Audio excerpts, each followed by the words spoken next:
Hello and welcome to A Journey to Awareness. Are you ready to take a voyage to the uncharted places within you, where you will be guided to ways to heal your wounds, look at your life choices, release your fears, and take control of your future? Stick with me through these podcasts and you will take the most exciting adventure of your life, the journey to you.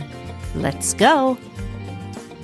Hello, everyone. I'm Shauna Hoffman. Here it is, the new transformed podcast, A Journey to Awareness. I am happy to welcome so many new listeners. As I explained in last week's podcast, I wanted to open the discussion of awareness up to every human willing to listen. Men, women, those who identify as neither of those, married, single, young, and those with that gracious wisdom that comes with age. So I am going to talk again in this episode about what self-awareness is and why the hell we need it. And then I'll jump on the self-awareness journey with you as I hopefully open up your consciousness to the joys of life as we become self-aware, genuine to your own self, and a self-actualized being. A journey to awareness. Here's the other most important word in the title of this podcast: journey. Our life is the most incredible journey. We have highs and lows. We have huge accomplishments and so many struggles, but we travel through them all. I love the thought of our human awakening as a journey. A journey is described as traveling from one place to another. It usually represents traveling over a long period of time. Well, what is more true than our life's journey, our consciousness and our egos, our pains and our growth, our happiness and our heartache, all taking us on a journey to the deepest parts of ourselves. Oh, and the ports we stop at along the way, the people we meet on this journey, the storms we survive, and the beautiful days with the wind in our sails flying us through to our next adventure. I'm a sailor, if you haven't noticed yet. And for me, every time I get in my boat, the Illusion, I'm in awe of the next adventure or struggle I'm on. Will we have wind? Will the engine start? Will we have big swells or fair seas? Or today, will I be surrounded by magnificent and magical dolphins?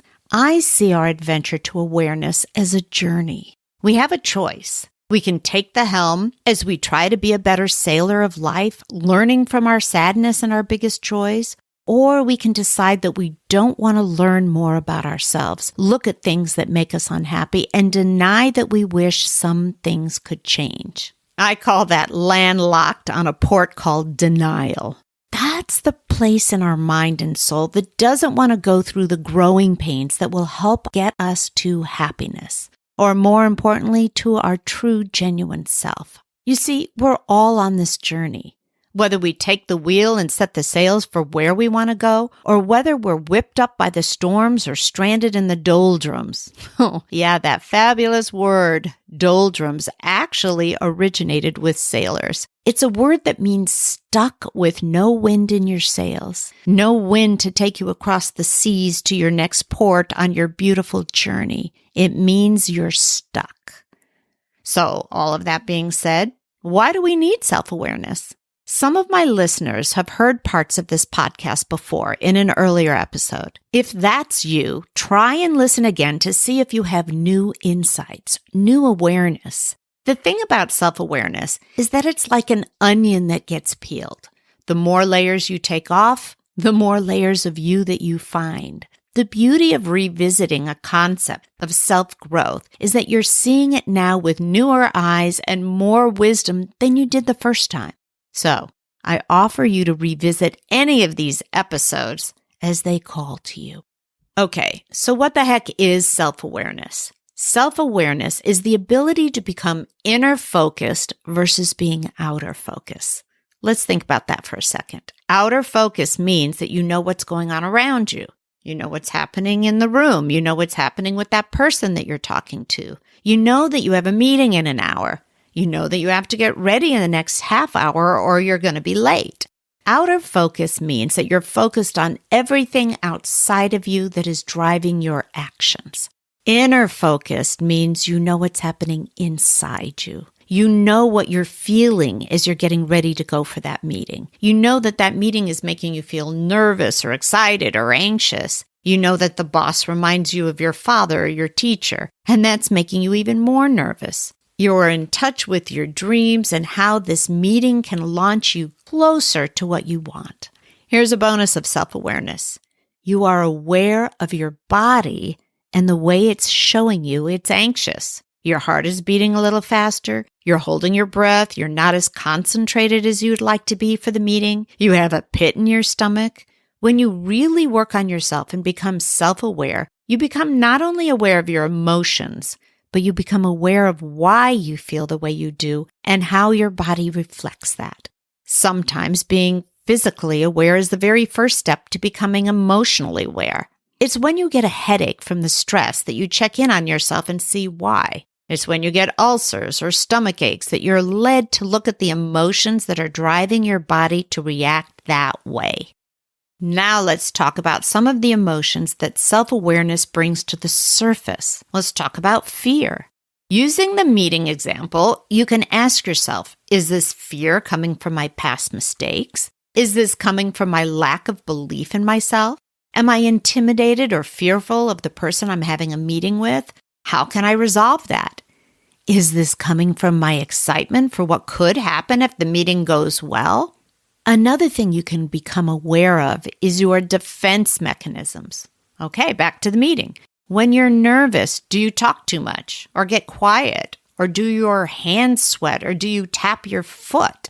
You become aware of the things you use to self-soothe before or after the meeting. My favorite self-soothing thing has always been a piece of chocolate cake. I actually become so aware of this that I make sure that I have a slice of cake in my house when I knew I had an important meeting coming up. Then I learned to make sure it was not a whole cake because I would eat it all. I was aware of my self-soothing habits. What are your self-soothing habits? Eating, working out, alcohol, drugs, TV, work, writing, meditating? There are positive self-soothing habits and negative ones. Okay, that's a podcast for another day. But for now, think about them on your self-awareness journey this week. Self-awareness means you're aware of your body, your fears, your perceptions, your joy, your sadness, your anger, your hope, all of your emotions. But my favorite one is self-awareness means that you are aware of your dreams. When you're able to truly sit with your emotions, deal with your emotions, grow from your emotions, release your emotions, you can finally give yourself a space to become conscious of your dreams. Not someone else's dreams, but yours. Self-awareness means that you become aware of what you believe. Often, your needs and desires revolve around the other person's needs. The day you can differentiate your beliefs from those around you is the day you grow exponentially. When you're finally in this beautiful place of being willing to look at yourself, you have the freedom to delve into your beliefs and see if they align with your true soul. You can ask yourself if they're your beliefs or were they given to you, stamped on you by your parents, your mates, your church, your temple, your teachers, your society. On this journey of finding the real you, things may come to you overnight, and other things may take years. Dreams are the soul of our happiness, the thing in life that keeps us moving forward on both good days and bad.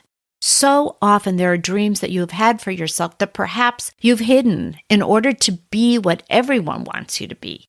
With self-awareness, you begin to discover your dreams. You take a look at what's held you back from going after them. You address your fears by becoming aware of them, and then you give your dreams the opportunity to come true. Being self-aware means you're aware of your choices and why you make them. It means you're not stuck in the doldrums. It means you're looking at the wind in your sails and deciding for yourself which direction you want to go. But here's what I think is the most beautiful part of awareness. When you acknowledge what your dreams are, you awaken to the real you. You are no longer basing your future on what someone else wants. You finally take time to self-reflect, go inward, and find out what you really want in life.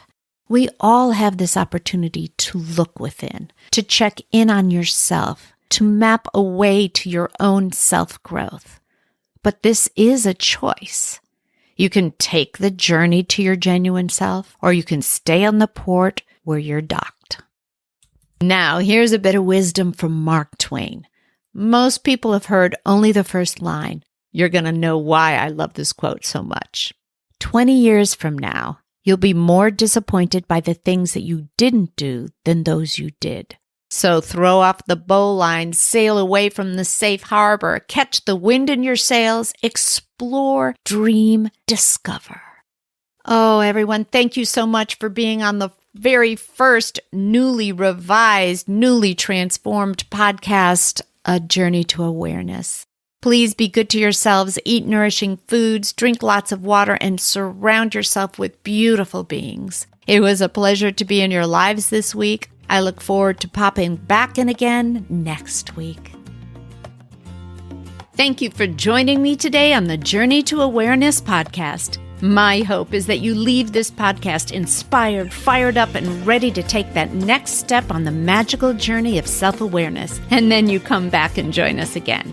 Oh, and if you can do me a quick favor and please leave me a 5-star review over on iTunes. I gain so much from reading the reviews and getting feedback from my listeners. Thanks again for spending your time with me today. Be sure to visit me on my Facebook page, Working on Me, and on my website, workingonme.com, for past episodes and insight into the fabulous journey to you.